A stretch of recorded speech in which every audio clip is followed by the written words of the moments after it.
When was the last time you felt completely overwhelmed? Like the whole world was against you, and you were all alone in your troubles.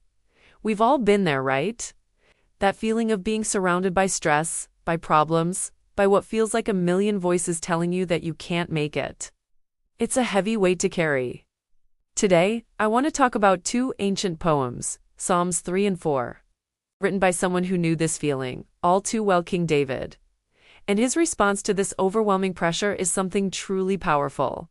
Something we can all learn from. David wrote Psalm 3 when he was literally running for his life from his own son Absalom. Can you imagine the heartbreak and fear? He says, "Lord, how many are my foes?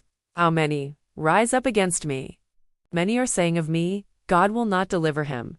He was surrounded by enemies, betrayed by his own family, and people were mocking his faith. It was a moment of absolute crisis. But what does he do next? He doesn't just wallow in despair.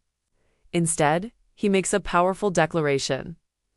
He says, "But you, Lord, are a shield around me, my glory, the one who lifts my head high." This is a game changer. In the middle of the storm, David shifts his focus from his problems to his protector. He's not denying the reality of his situation. His foes are real, but he's choosing to magnify God over his fears. He then says, "I call out to the Lord, and he answers me from his holy mountain." He had a personal connection, a lifeline. He knew that even when it felt like everyone else had abandoned him, God was listening. This gave him a peace that defied his circumstances. He could lie down and sleep, something that seems impossible when you're in danger, because he trusted the Lord to sustain him. He concludes by saying he won't fear the thousands surrounding him. That's the kind of confidence that comes from trusting in a power greater than your problems. Now, let's look at Psalm 4.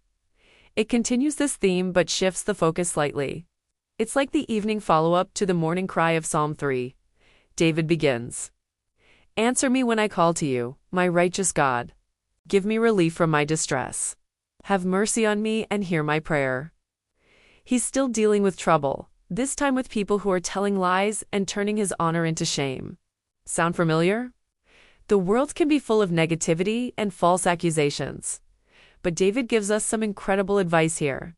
He says, "In your anger, do not sin. When you are on your beds, search your hearts and be still."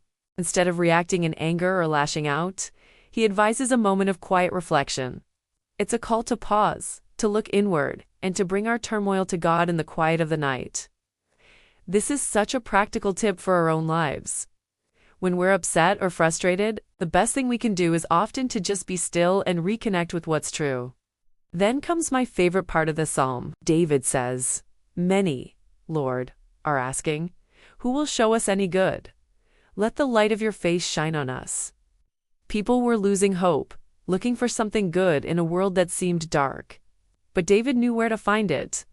He asked for God's presence, the light of his face, and the result. He says, "You have filled my heart with greater joy than when their grain and new wine abound." This is profound. His joy wasn't dependent on external success or material wealth. It was an internal joy, a deep-seated peace that came directly from his relationship with God. It was a joy that was richer and more satisfying than any worldly pleasure. He could lie down and sleep in peace, not just because he felt protected, but because he was filled with a joy that nothing could steal. So, what can we take from these two psalms today? When you feel surrounded by problems, remember to lift your head. Shift your focus from the size of your storm to the size of your God. He is your shield. When you feel the frustration and negativity of the world closing in, take a moment to be still. Search your heart, quiet your spirit, and let God's peace guard you. The joy and peace that God offers aren't based on perfect circumstances. They are a gift for us, right here, right now, in the middle of whatever we're facing. This kind of peace allows us to rest, truly rest, knowing we are seen, heard, and held. Thank you so much for watching. I hope this brought you some encouragement. If it did, please consider liking this video and subscribing for more content like this. See you next time.